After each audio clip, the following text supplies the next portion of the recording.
kamu buat aja, nggak usah ujian, nanti ujung-ujungnya nggak mungkin lolos, percaya deh kayak gitu. Akhirnya disuruh bikin tapi pakai tempat atau daerah dendanya itu nominalnya berbeda gitu. Karena di tempat saya sendiri, saya kan beberapa kali melakukan wawancara kepada orang yang berbeda. Itu dendanya jauh lebih murah daripada. Kalau mungkin dari penjualnya sendiri ya pengen biar aman gitu jualannya. Tapi kalau dari pihak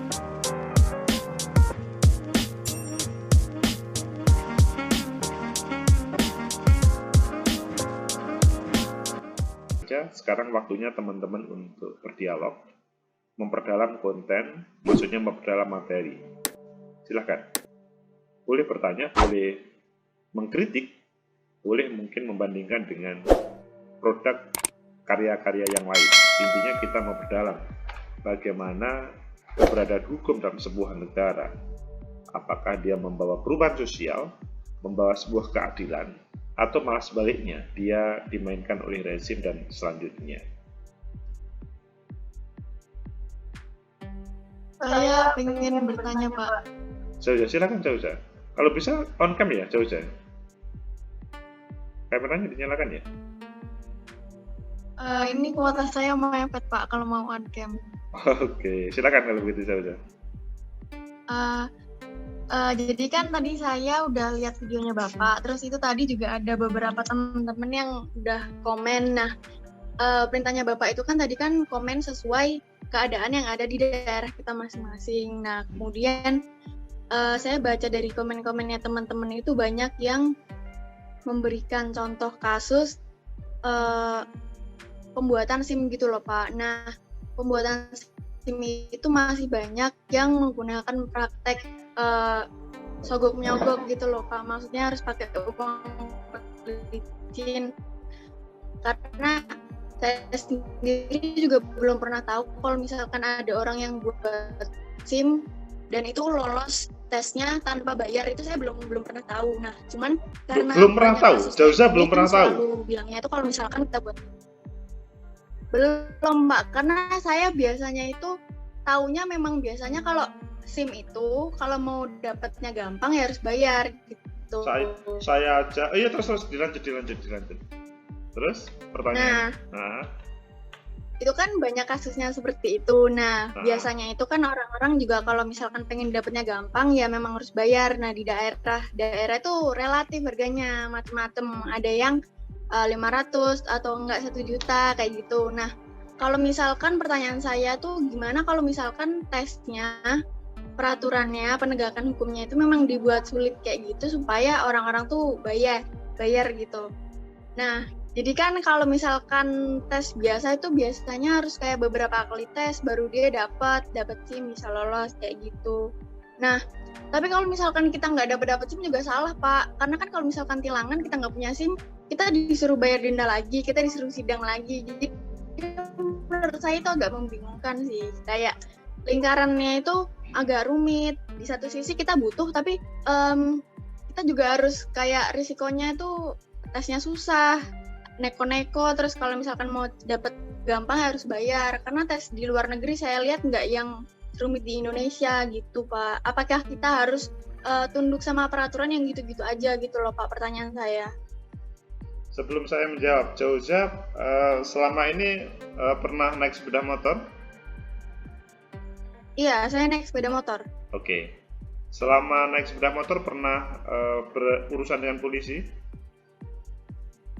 Ketilang sih, Pak, waktu itu gara-gara nggak bawa STNK.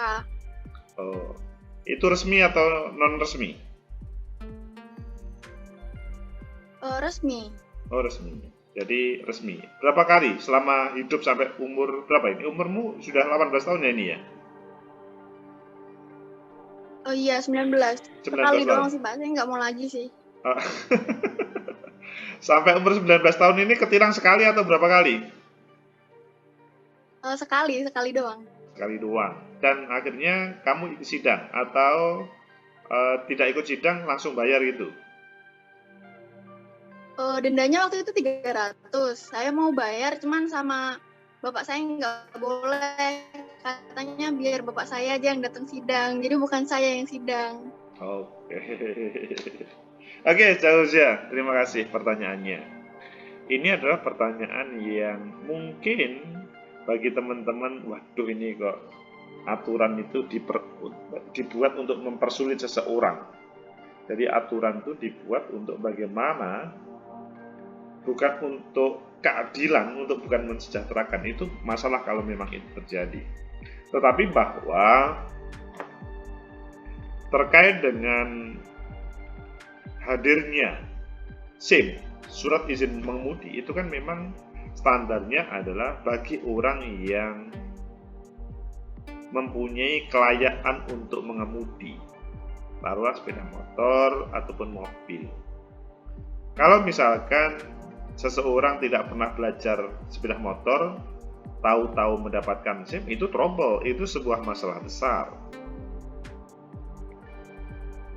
Sebetulnya negara tentunya melalui kepolisian, polisi lalu lintas, menegakkan terkait dengan aturan SIM itu, sebetulnya dia menjadi wakil dari negara. Harapannya negara adalah bagaimana tidak ada kecelakaan. Maksudnya seandainya terjadi kecelakaan, maka aman. Sebelum terjadi kecelakaan, maka harapannya tidak ada kecelakaan. Karena apa? Orang-orang sudah layak untuk naik sepeda motor. Maka dia ya aman. Tapi teman-teman, Zauzia dan teman-teman, coba lihat di jalan raya. Di jalan raya yang terjadi kan seperti sirkuit Mandalika kan. Sirkuit Mandalika bahkan modelnya zigzag yang paling banyak. Itu kan zigzag itu memang dia sengaja zigzag atau tidak bisa, akhirnya kemudian seakan-akan bisa zigzag kan begitu. Nah, sehingga kalau melihat pengalaman Zauzia, itu menurut saya itu sebuah aspirasi yang sebetulnya harus didengarkan. Tetapi mental masyarakat Indonesia, mental generasi muda kita harus dipupuk juga. Bahwa sebetulnya orang yang tidak pakai SIM itu bisa kok mendapatkannya. Saya bertanya, di kelas ini yang prosesnya pakai ujian, mendapatkan SIM-nya apa itu? Coba raise hand. Yang mendapatkan SIM pakai ujian dan kemudian lulus dan kemudian coba saya ingin tahu dari 70 orang ini yang mendapatkan SIM pakai ujian, oh nggak ada, oh satu,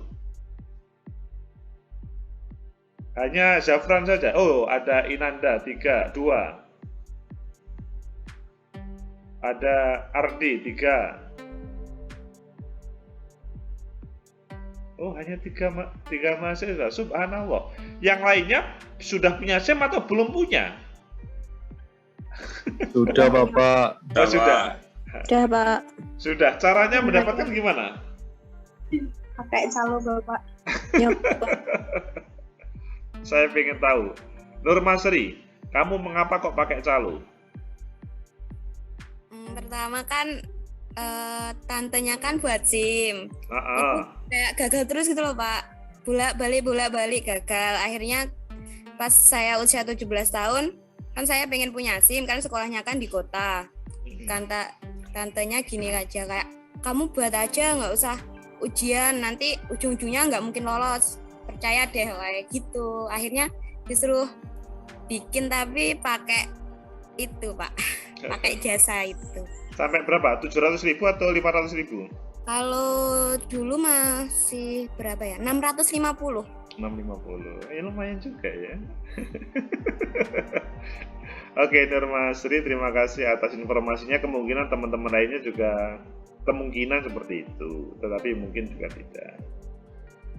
Pengakuan Nur Masri itu menunjukkan bahwa mental kita itu sudah diserang, seakan-akan nggak lulus. Padahal sebetulnya ada banyak yang lulus kok ujian-ujian itu sebetulnya loh ya. Tapi kan kita sudah, mental kita sudah kena, akhirnya mengikuti itu. seandainya teman-teman, tapi normal itu berapa kali kamu ujian? Ujian SIM Hmm. belum pernah. Oh, belum pernah langsung gitu ya? Hanya diberitahu ya bahwa kok ujian gagal kan begitu ya? Iya Pak, karena kan teman saya kan juga buat SIM, katanya pengen coba ujian gitu, tapi kembali hampir 5 atau 6 kali itu tetap kayak gagal Pak. Jadi kayak mental saya langsung down gitu kayak ya udah uang aja gitu. Itu kamu tahu sendiri atau hanya mendengar kata Tahu, teman?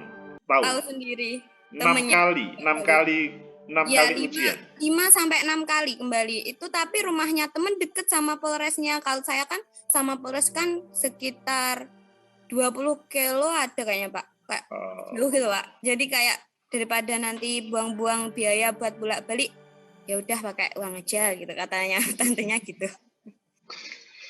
Dan kamu ikhlas ya? Kenapa Pak?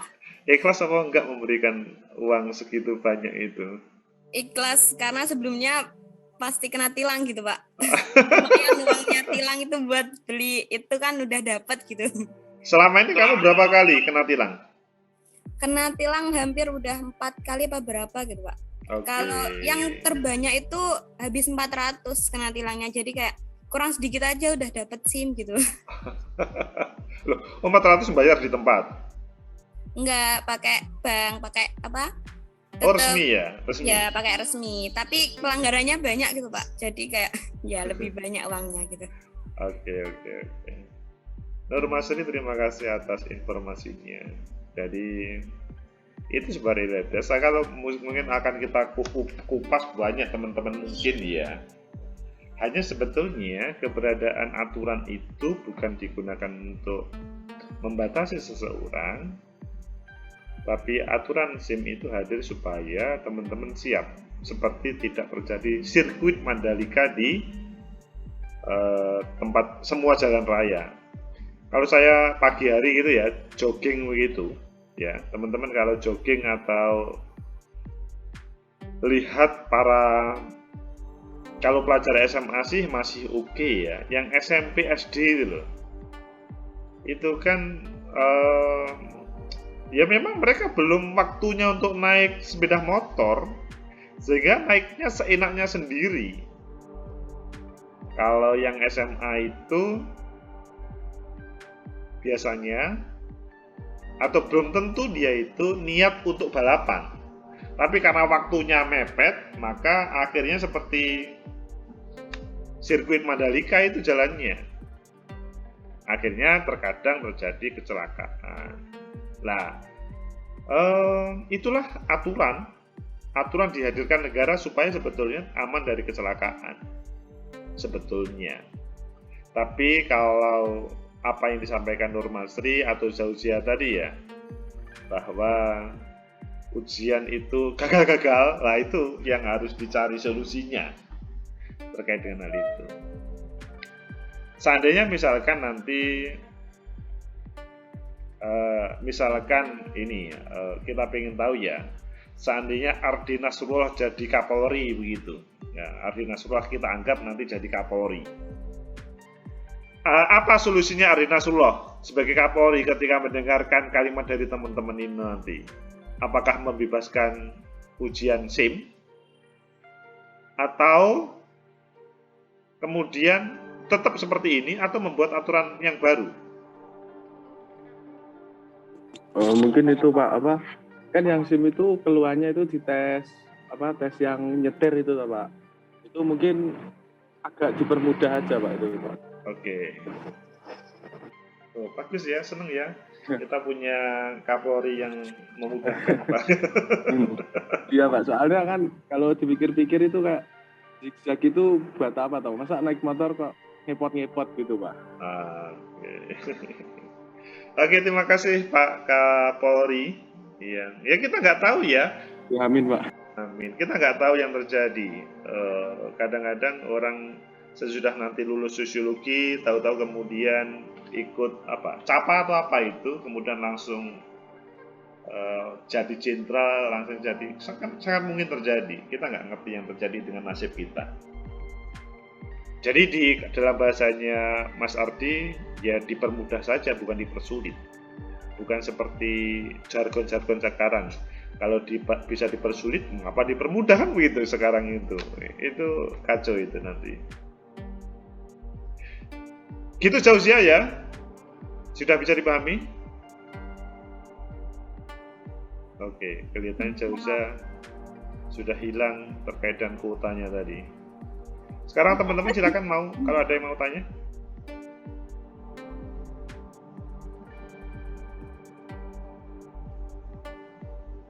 Silakan Wulan Aziza. Baik Bapak, terima kasih atas waktunya. Saya itu kan kemarin yang penelitian itu kan ngambil yang nepotisme terhadap keluarga polisi. Terus saya itu mengamati tentang pelanggaran dan dendanya begitu ya Bapak. Terus saya itu agak sedikit bingung gitu. Apakah di setiap tempat atau daerah dendanya itu nominalnya berbeda gitu. Karena di tempat saya sendiri, saya kan beberapa kali melakukan wawancara kepada orang yang berbeda. Itu dendanya jauh lebih murah daripada undang-undang yang ditetapkan. Contohnya ini kan lupa tidak bisa menunjukkan SIM, kalau tidak salah paling banyak dendanya 250.000. Itu pasal 288 ayat 2. Sedangkan di saya sendiri, daerah saya, itu kalau nggak bisa menunjukkan SIM cuma denda 50.000 Bapak. Dan itu nggak melalui sidang. Cuman di Tuban kan kebetulan ada mal pelayanan publik. Jadi kayak cuman menunjukkan surat tilangnya aja ke mal pelayanan publik, lalu cuman membayar 50.000 rupiah. Jadi saya itu agak kaget loh, kok melenceng sekali dengan undang-undang yang ditetapkan. Itu aja sih Bapak, pertanyaan saya, apakah di setiap daerah itu berbeda gitu. Terima kasih. Wulan Aziza, dirimu bayar 50.000 itu kepada aparat pada waktu menilang itu, atau di mall pelayanan publik itu, atau di pengadilan negeri? Di mall pelayanan publiknya sendiri, Bapak. Oke.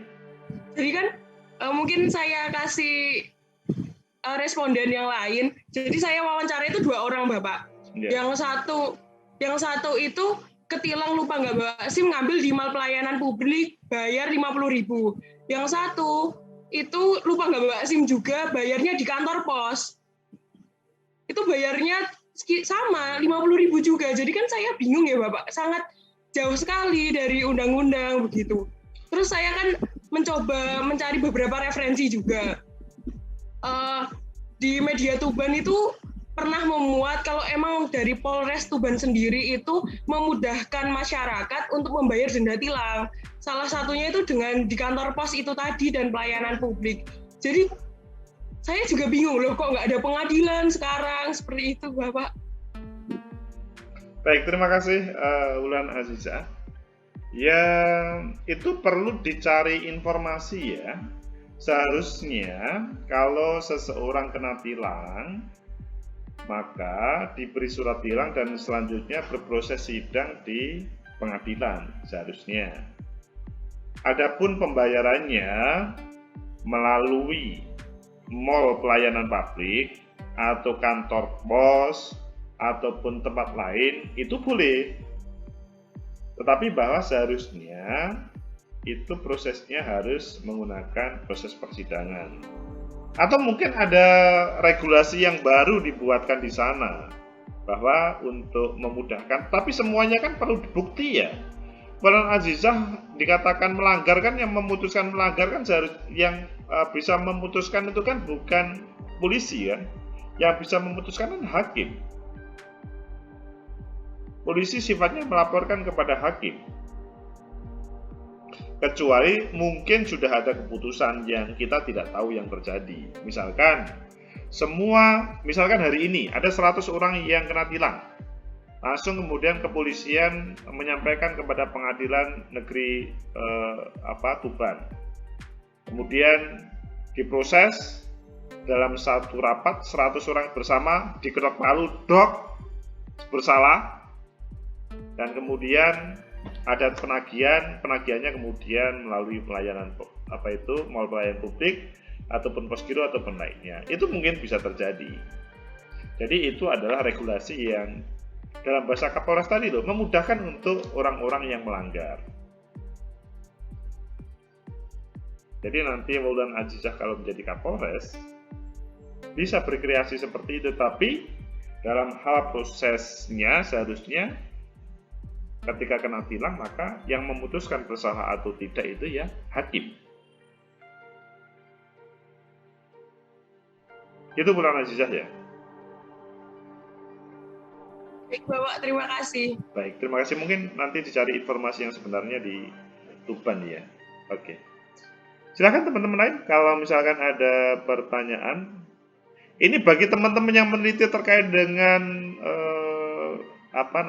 lalu lintas bagus loh ya. Tadi menjadi referensi, menjadi tambahan data bagi teman-teman. Kemarin ada mahasiswa yang bertanya ke saya, Pak, saya mau wawancara kesulitan, Pak, saya mau cari. Itu hari ini menjadi tema yang menarik, maksudnya menjadi input data bagi teman-teman. Informasinya teman-teman sendiri nanti diperdalam. Misalkan Nani Nurmasri, semuanya bagi yang meneliti diperdalam aja, nggak apa-apa. Silakan teman-teman yang lain. Oke, kalau tidak ada yang bertanya, ganti saya yang bertanya, kalau begitu. Saya pengen ngajak ngobrol sekarang kepada yang belum pernah ngomong, siapa ya ini ya? Roselina, Kak Ros. Iya Pak. Panggilan Kak Ros kan asik kan? Kak Ros, kalau berbicara jawabanmu tadi gimana? Jawaban di konten tadi? Kalau saya itu Pak, yang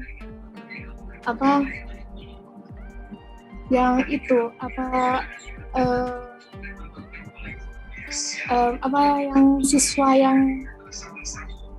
yang juara ranking di kelas itu loh Pak, kan biasanya dapat hadiah dari orang tua gitu Pak. Siswa yang mendapat ranking di kelas mendapat hadiah siswa, terus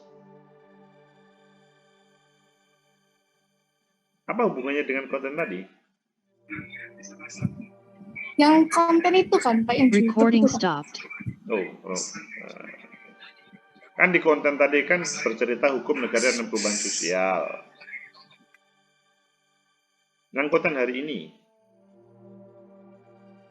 sebelum perkuliahan. Halo Kak Ros. Macet Pak. Oke. Kak Ros komentarnya apa tadi? Tentang hukum negara dan perubahan sosial.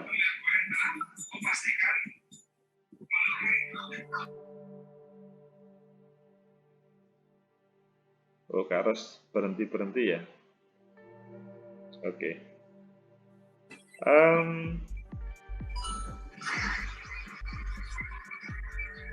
Melvin, sudah lama nggak ngobrol sama Melvin ini. Jawabanmu tadi apa, Melvin? Kalau di daerah saya sendiri sih bukan SIM banyak kayak teman-teman semuanya, tapi kan daerah saya tuh banyak juga yang jualan minuman keras kayak gitu, Pak. Oke. Nah, kebanyakan dari penjual tersebut tuh punya pegangan dari pihak kepolisian. Jadi mereka menyuap pihak kepolisian biar mereka tuh dapat kabar ada razia, biar gak ketangkep kayak gitu. Jadi kayak basis pertahanan mereka gitu, Pak. Ini serius enggak? Jangan membuat cerita lo ya. Betul, Pak. Di sini banyak kayak gitu. Oke. Ya, itu yang terjadi ya di lingkungan ya. Ya. Oke. Ya, mungkin di tempat lain mungkin terjadi, mungkin tidak.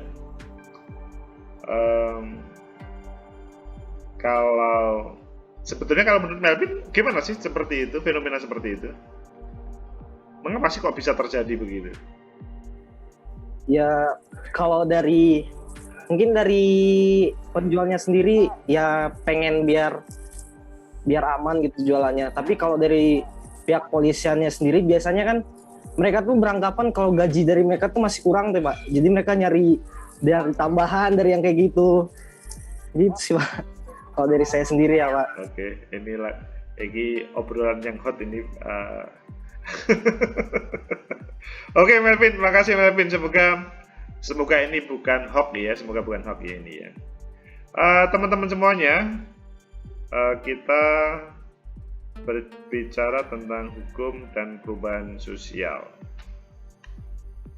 Jadi pada dasarnya hukum itu dihadirkan sebetulnya untuk memfasilitasi rakyat. Memfasilitasi maksudnya memfasilitasi semua rakyat itu sejahtera, bukan untuk semacam menghambat tentang kesejahteraan yang ada.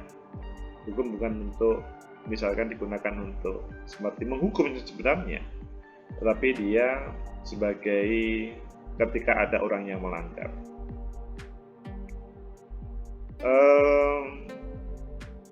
Saya pikir cukup kalau sudah tidak ada yang bertanya, karena jamnya juga teman-teman sudah harus mengikuti perkuliahan lain. Terima kasih untuk perkuliahan hari ini, saya pikir cukup. Kemudian sekarang yang kedua terkait dengan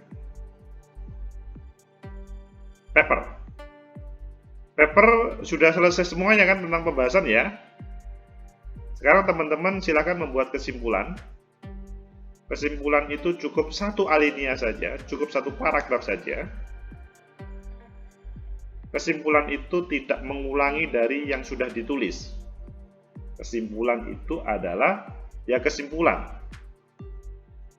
Bukan mengulangi sesuatu yang sudah ditulis oleh teman-teman. Jadi tidak ada di pembahasan, tidak ada di pendahuluan. Itu kesimpulan. Mungkin bisa-bisa hanya 150 kata, 200 kata, atau 250 kata, yang pasti cukup satu alinea. Apakah ada pertanyaan, teman-teman?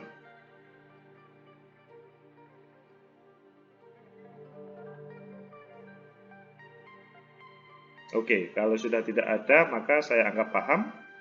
Selanjutnya minggu depan kita UTS. Di sela-sela UTS nanti teman-teman sudah selesai UTS, maka mengerjakan langsung daftar pustaka. Daftar pustaka teman-teman atau referensi menyesuaikan dengan jurnal yang akan dituju untuk submit. Apakah kalau teman-teman kemarin yang lolos PKM ya, maka harus pakai apa PKM kemarin? Bukan apa, bukan asa. Hafat. Nah, hafat apa? Kok lupa saya. Halo, siapa yang lolos PKM? Saya, Bapak. Pakai apa kemarin referensinya, Faris? Pakai hafat boleh, Bapak, katanya kemarin. Hafat ya, pakai hafat ya, oke. Padahal kalau menggunakan jurnal saya itu kan pakai ASA. Association of Sociology, apa itu? American of Sociology Association. Tapi kalau yang lainnya pakai apa? Jadi, kalau bagi teman-teman, silahkan menyesuaikan dengan jurnal yang mau disubmit. Nanti kalau tidak sesuai, maka bisa-bisa HSP itu mempermudah untuk penolakan. Minimal 20 referensi, 70%-nya dari artikel jurnal, 30 boleh buku, boleh lainnya, tapi 70% dari artikel jurnal. Itu nanti sesudah UTS. Kalau sekarang, langsung kerjakan tentang kesimpulan sesudah UTS tentang referensi atau daftar pustaka. Lupa, yang betul pakai daftar pustaka atau referensi. Ya silakan menyesuaikan dengan jurnal yang mau dituju, kan macam-macam. Nanti pertemuan 9 kita ketemu, kita cek, masing-masing kelas kita lihat, taruhlah 2 paper, kalau memang sudah layak langsung submit hari itu, kalau tidak nanti kita perbaiki bareng-bareng. Apakah ada pertanyaan teman-teman tentang paper? Silakan Lida Seris. Pak, saya izin bertanya, jika di jurnal saya itu tidak ada minimal dalam daftar pustaka gitu, apakah tetap minimal 20, Pak? Standarnya kalau ngomong jurnal yang layak itu 20, Mbak Lydia. Memang kalau di jurnal yang mau dituju jarang menemukan itu, kecuali yang sudah